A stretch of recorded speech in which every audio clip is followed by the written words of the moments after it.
How's it going, everyone? The 1MFP here. I hope you're all doing great today. I hope you're healthy. I hope you're staying safe. Today I come to you with a Pluralone reaction, which is a first on this channel. I have not yet reacted to Pluralone. However, by no means am I new to his music. I listened to Be One With You when it came out. What I'll be hearing for the first time here today and reacting to is actually a B-side off of that album. It goes by the name of Obscene. It was sent out to the first 250 people who signed up for the Pluralone fan club. Unfortunately, I missed that. I signed up a little too late for that, but he released it officially on all streaming services roughly 2 months ago. I've been wanting to react to it since then, but I'm only getting to it today, unfortunately, but better late than never. So with that said, I'm very excited to be reacting to this here today. I absolutely love the album, and I'm curious to hear what this B-side is going to sound like. There's just so much going on in the album. There's a lot of textures to the music, and that's very true to Josh Klinghoffer's style. And for those of you who are new to Pluralone and who will be hearing him for the first time here in this reaction, Pluralone is the name that Josh Klinghoffer took on as a solo artist. If you're unfamiliar with Josh Klinghoffer, you may know him as the past guitarist for the Red Hot Chili Peppers. From, I believe, roughly 2010 until 2019. He worked with them on I'm With You, The Getaway. Between those two, there was a B-side album called I'm Beside You. That's a fantastic album as well. So he worked with the Chili Peppers during that time. He's also a founding member of Dot Hacker, another amazing band. I love their albums as well. And, they have that experimental style that you also see in To Be One With You, so it's an interesting parallel you have there. But anyways, that does it for this introduction. Let's get right into the reaction. Pluralone, Obscene. Okay, we've got the guitar going there.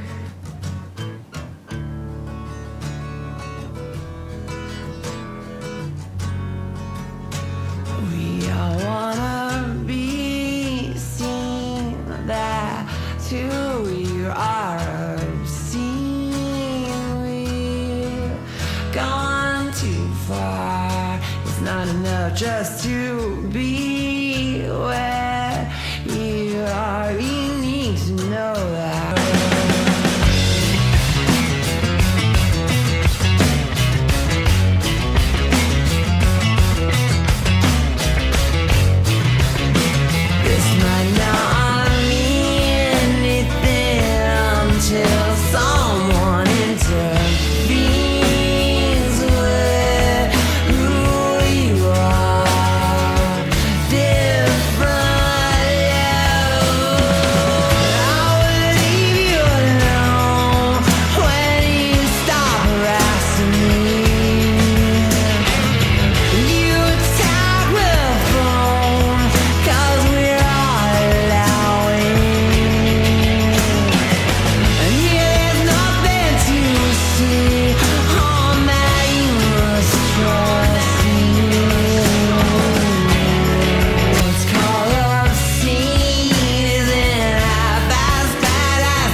Loving the guitar work on this.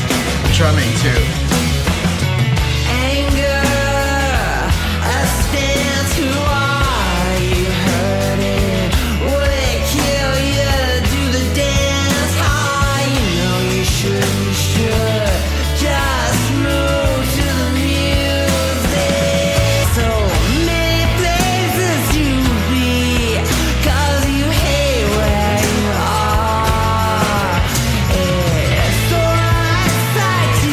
See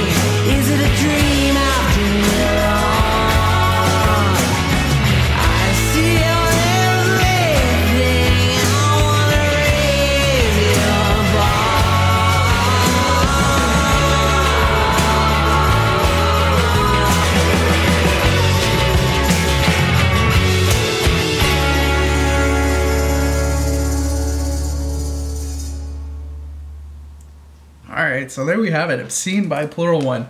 A beautiful track we have here that, I mean, I've got to say, it sounded a bit different from what we heard on To Be One With You.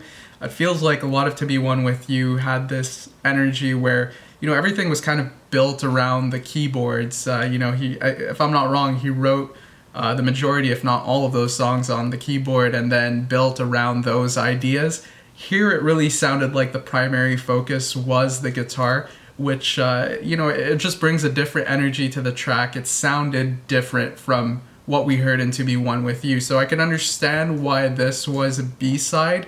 You know, maybe it just didn't fit so well into the body of work that is To Be One With You. However, beautiful track nonetheless, different but very, very nice. When it comes to this energy I speak of, the vocal style and the vocal delivery play a huge role in it.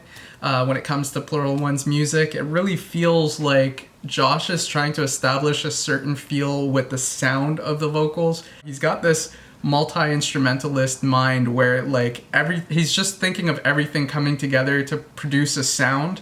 And the vocals are usually a part of that to the extent that, you know, it's kind of really mixed into the instrumentals to a point where it is part of the instrumentals, you know? That's what I think of when I think of Pluralone and Josh Klinghoffer. He really likes to do that. You know, it just seems to give him a lot of space to play around with the vocals and, you know, stretch out some syllables and make some really interesting sounding stuff. You know, he really likes to layer the vocals as well. That's something he does so effectively, in my opinion. It's something that sounds more experimental, but you know, the more you listen to it, the more it stands out and the more it grabs your attention.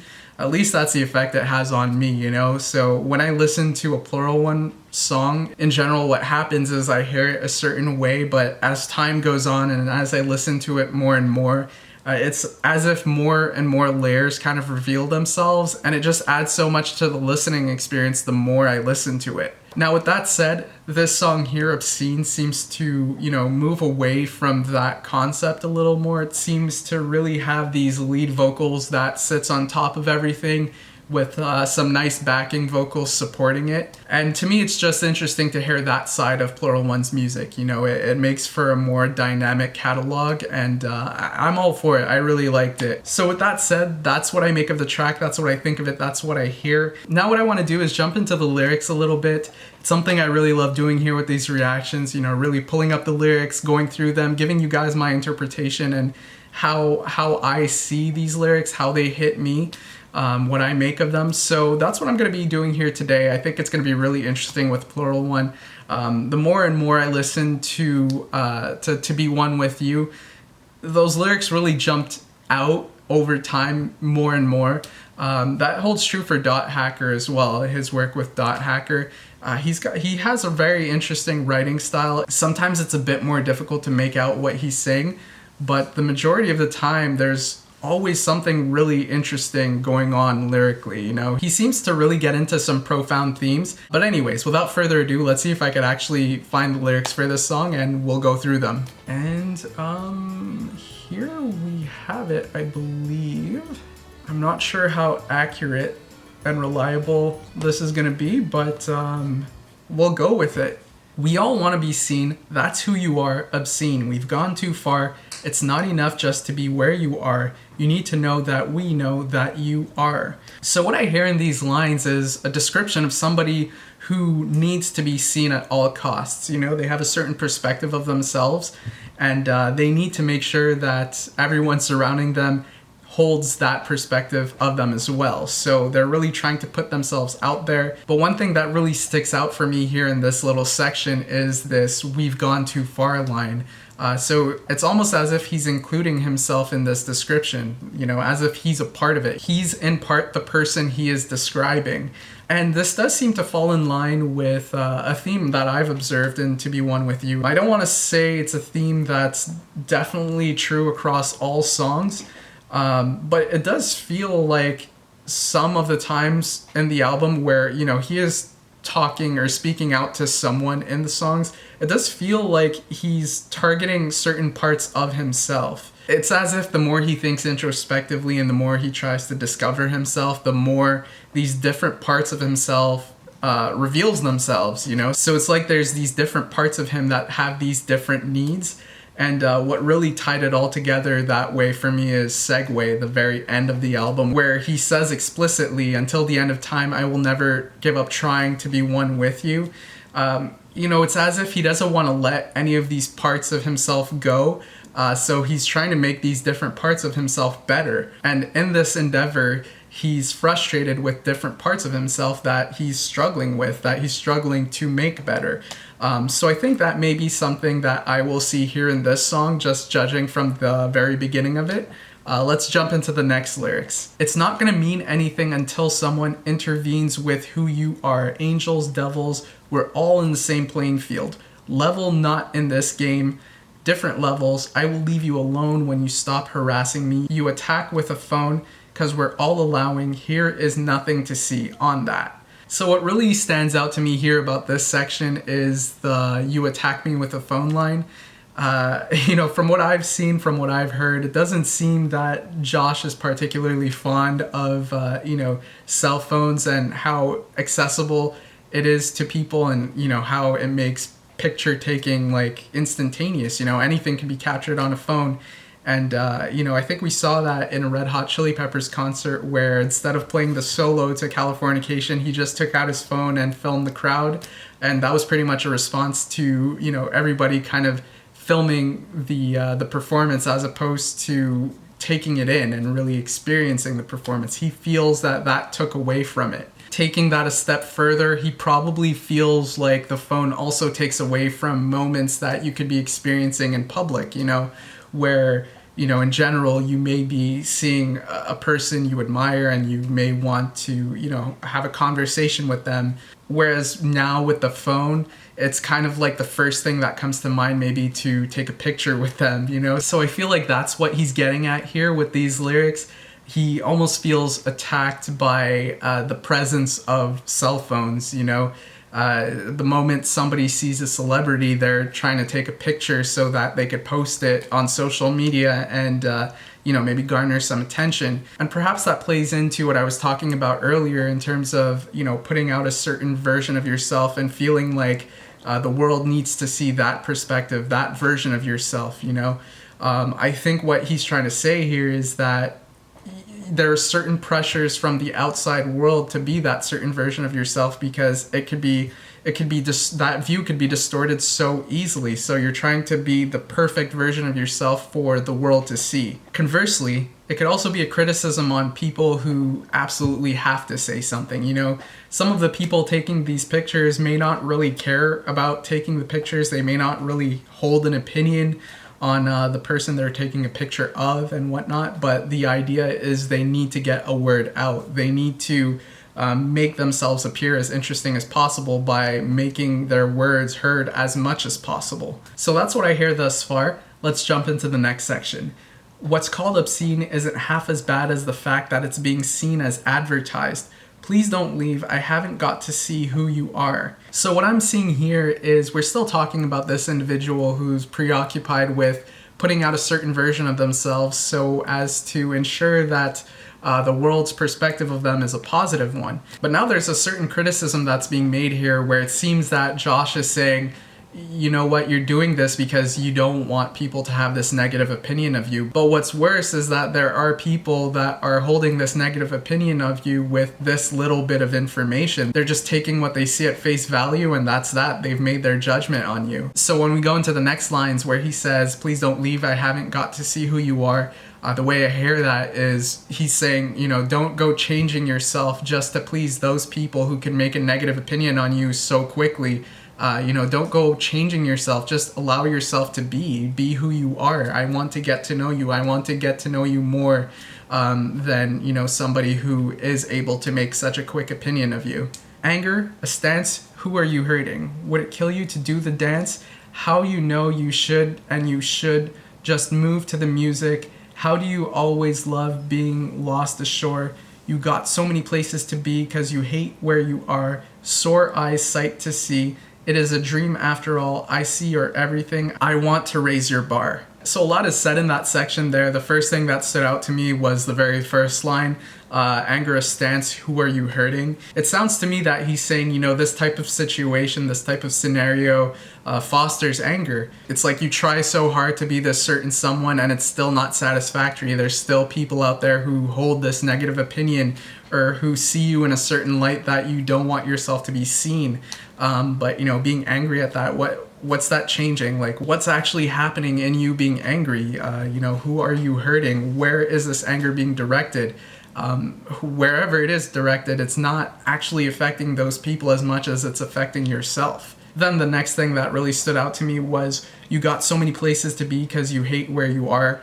That goes back to the very beginning of the song, where he was talking about how it wasn't enough to just be where you are. You always have to be somewhere further. You're just constantly trying to be another version of yourself, trying to achieve perfection, and you know, trying to ensure that there is this holistically positive worldview of you. Now bringing it into these lines towards the end of the song where he's saying you have so many places to be because you hate where you are. This to me brings up this idea that, you know, no matter how much you move forward in that direction of trying to achieve perfection, there's always going to be certain things about you that you feel are lacking. You know, there's always going to be these certain elements that you could improve upon. But if you're always seeing these different elements that you perceive to be negative as these things that you absolutely have to change at all costs, you're always going to be running in different directions to improve yourself. And as a result, you know, as he said in the previous line, you're just going to be lost ashore. That type of mentality got you to where you are, and you still hate where you are. So if you continue acting in that manner,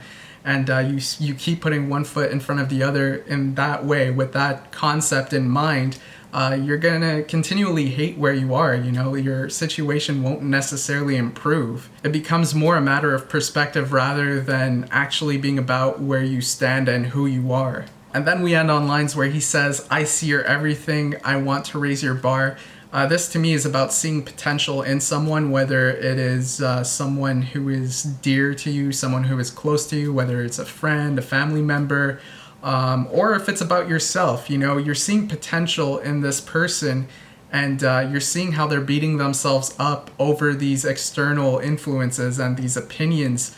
And you want them to know how you see them, how you think of them, and you want them to raise their bar based on that, raise their expectations of themselves based on that. These ending lyrics here seem to tie in quite heavily to Was Never There off of To Be One With You. Just that whole verse where he's saying, oh my darling, you should be me tonight, see myself through your eyes. No, wait, whoops. That's wrong.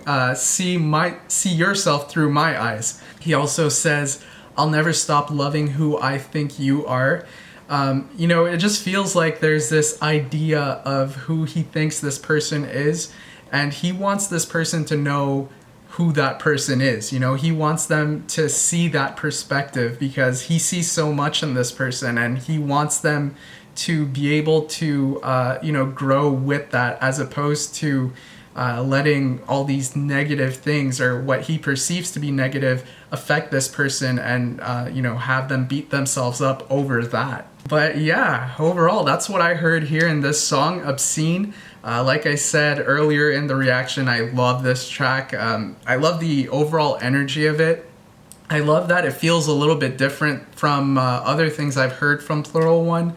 I love those things, and I love this. So to have that type of diversity within the Pluralone catalog while staying true to his style, you know, this didn't feel completely different neither. This still felt like a Pluralone song. It just felt like we were getting a different side of Pluralone, if that makes sense. Overall, it's just great to see Josh be comfortable with these different styles. You know, it really seems like he's comfortable.